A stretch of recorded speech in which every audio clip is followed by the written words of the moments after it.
in an era where creativity can be celebrated overnight. Why is this particular zodiac sign often the one most hated?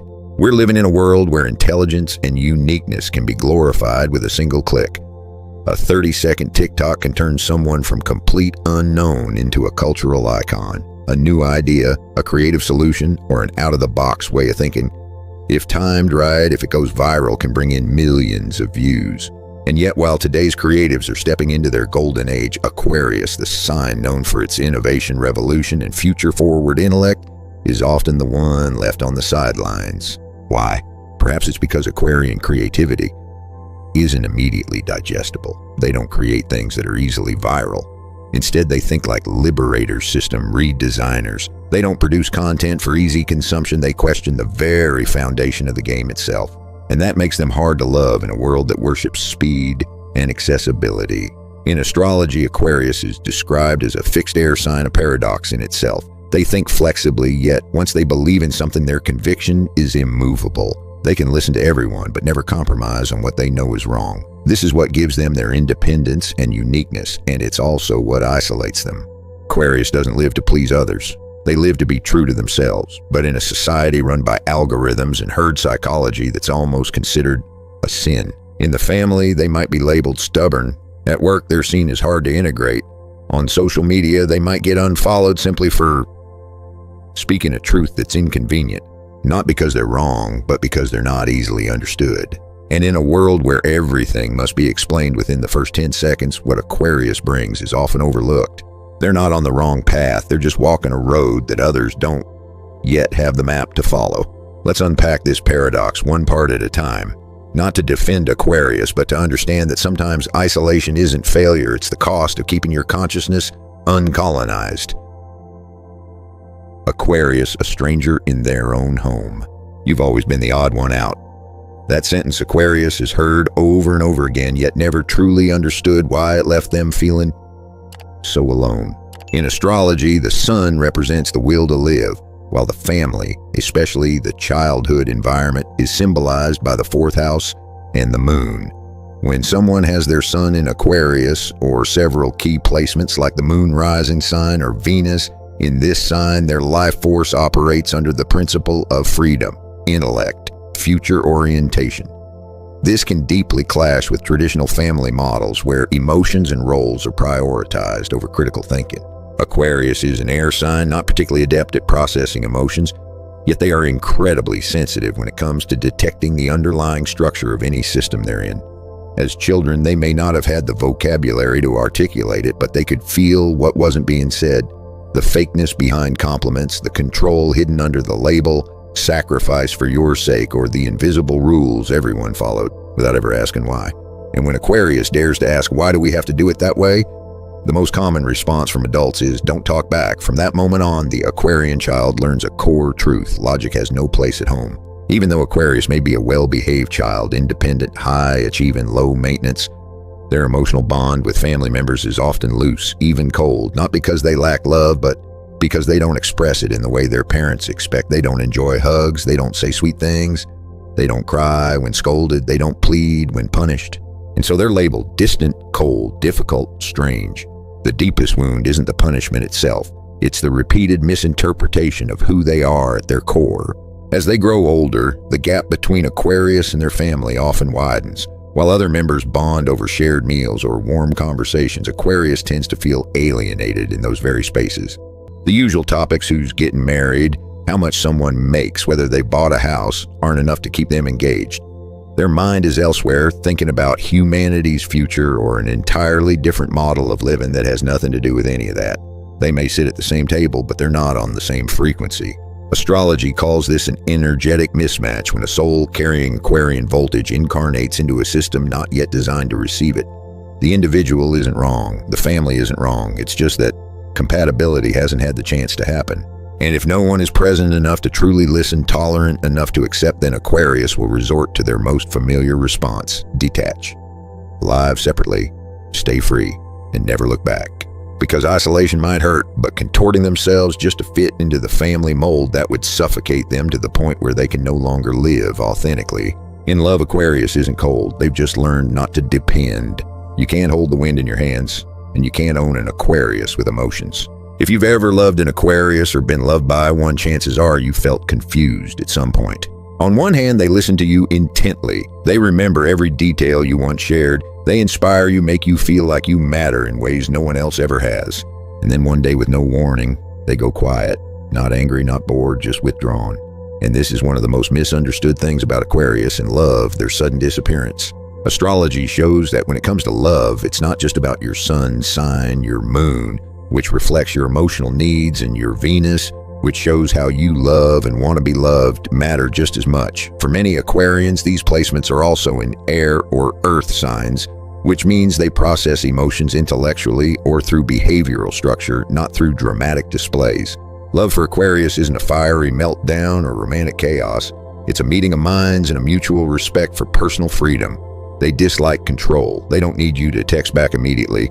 They're not used to daily affirmations of affection, the kind of love language that many others thrive on. So when you love an Aquarius, you might feel they're distant, detached, or emotionally unavailable. But the truth is, they love with the trust that you're mature enough not to need to be held tight. Aquarius love is like the atmosphere, always there, surrounding everything, but invisible until it disappears.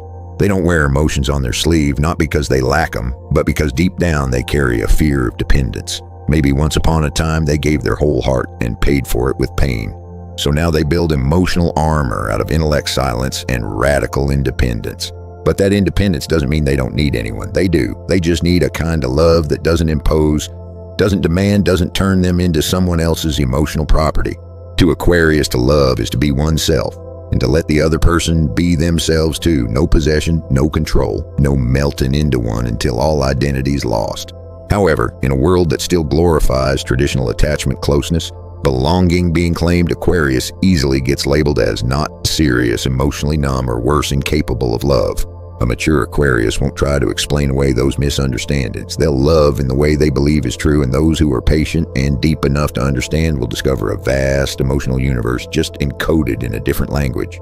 So if you're loving an Aquarius, don't ask, "Do you love me?" Ask instead, "Do you see me as someone you can trust enough to be free?" If the answer is yes, that is the highest love declaration Aquarius will ever give you. Aquarius, respected but rarely loved. You do your job very well, but there's something about you that makes it hard for me to get close. That sentence, Aquarius has heard it their whole life. In social environments where fitting in is treated almost like a survival instinct, Aquarius is the one who constantly makes others feel unsettled.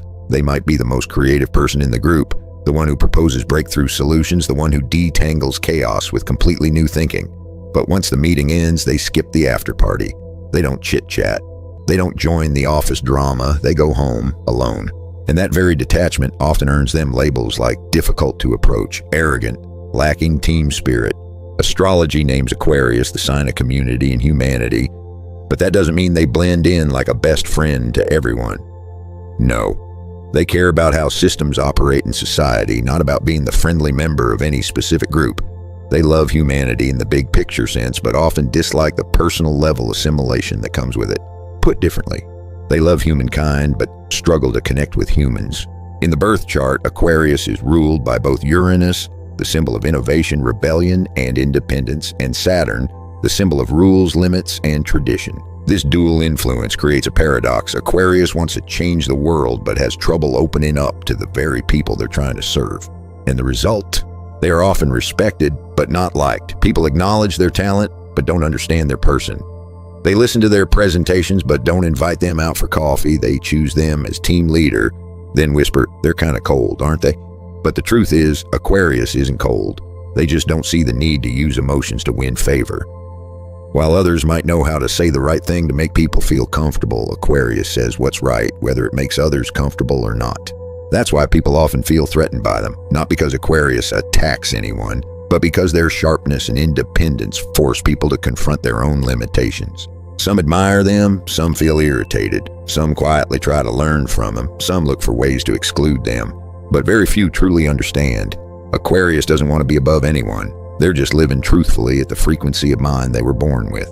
In today's world where being soft, tactful, and socially savvy is seen as essential for workplace survival, someone who's blunt, unfiltered, and uninterested in being liked like Aquarius will naturally be disliked.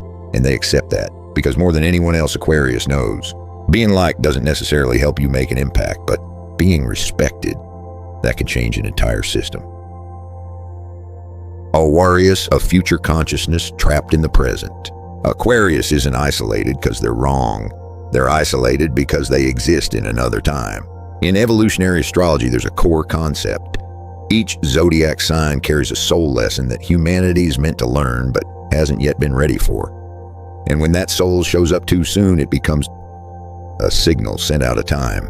Aquarius is one such frequency.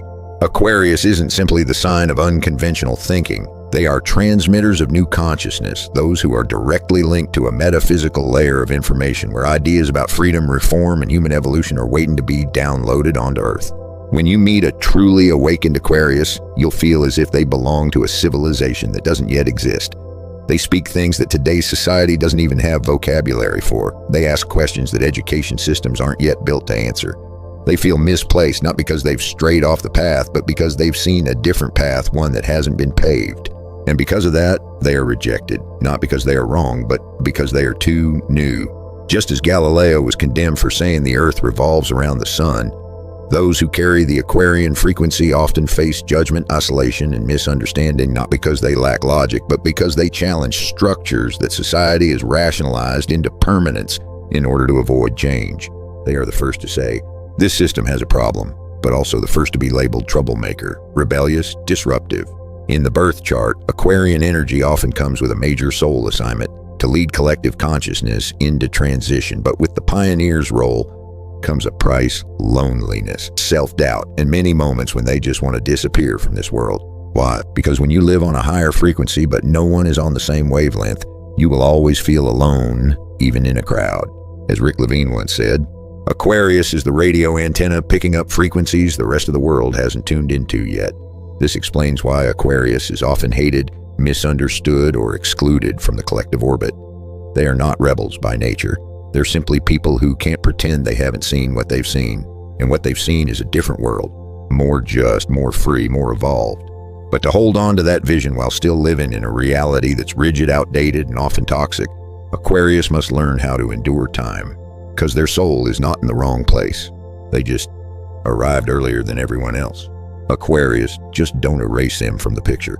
They're not trying to be eccentric. They're just trying to stay honest with the higher evolution within each of us. After everything, what makes Aquarius hated in family and love and society is not that they're not good enough. It's that they're not like the majority. And this world, no matter how much it preaches, diversity or difference, still operates under an unconscious principle. If you're not like me, you're a threat. But the real lesson Aquarius brings to humanity is not a call to be different. It's a much deeper and more confronting question. Are you strong enough to let someone be different from you and still coexist with them? In astrology, Aquarius is sandwiched between Capricorn, all about order and discipline, and Pisces with its spirit of compassion and bringing everything together. This places Aquarius in the role of consciousness bridge, the one who carries awareness from the old system into a soul-centered one. But to do that, they must preserve their own identity in a world that constantly seeks to assimilate everything for the sake of control. And this is where the real lesson for Aquarius begins. You don't need everyone to understand you right away. You don't need to soften, warm up, or be more likable if it means losing who you are. But you also can't keep using detachment as your only safe zone. You are the voice of the future, but that voice needs to be understood, not just echoed into the void. So choose to share a piece of yourself, even a small one, with those who are worthy, not to belong, but to connect. Because even the most brilliant idea still needs to be communicated to create true impact. And to the rest of the world, those who didn't understand, those who hurt, those who left an Aquarius behind. The lesson here isn't to love difference. It's to learn how to listen to a frequency you've never tuned into before. Because who knows, that very difference you dismissed might be reflecting back a part of yourself you abandoned in order to live correctly. Who knows, the person you once called weird might be living more honestly than you've ever dared to. So if you've ever met an Aquarius, don't try to understand them like a normal person. Let them be a separate strand of consciousness and choose to listen not with habit, but with curiosity. You don't have to explain everything, just don't rush to erase it. Because this world doesn't need more people who are the same. This world needs people who dare to live true to their soul design even when it gets them hated. And if you are an Aquarius, remember this. You don't need to be liked. You came here to awaken. And those who are awake enough will recognize your weirdness is the part of their own evolution they've been missing. Perhaps you're an Aquarius who's lived long enough to understand. Not everyone needs to understand you, and you don't need that in order to keep going. Or maybe you're an Aquarius right in the middle of finding yourself again in the midst of chaos, disconnection, and the question, do I even belong here? Each of us, even under the same Zodiac sign, carries a different blueprint and walks through a different set of collisions. Some have been called weird cold, unlike anyone else so often that they almost started believing something was wrong with them. Some have had to hide who they are just to fit into outdated molds. And then there are those Aquarians who finally learned how to live in alignment with the soul design they were born with, even if that means loneliness, doubt, or being cut out of the game. If you're one of those who came before, who was misunderstood, who had to choose freedom over being loved, leave a piece of your story in the comments, because maybe a younger Aquarius feeling lost will read it and realize, so it's not just me after all. And if you're a young Aquarius confused about why you don't feel like anyone else, wondering, am I even normal? Speak up. Not to be explained, but to connect. Because maybe someone who once carried your same frequency can help you move through this phase with a little more ease. And if this video said something you've been holding quietly in your heart, whether you're an Aquarius or not, share it. Hit subscribe. If only to understand the Aquarius who's sitting beside you a little better. And to learn how to hold on to them not by control, but by trust. Not by trying to fully understand them, but by simply respecting who they are. Because for Aquarius, sometimes freedom is enough. But if you're kind enough to walk beside them without making them feel caged, they won't leave. Not this time.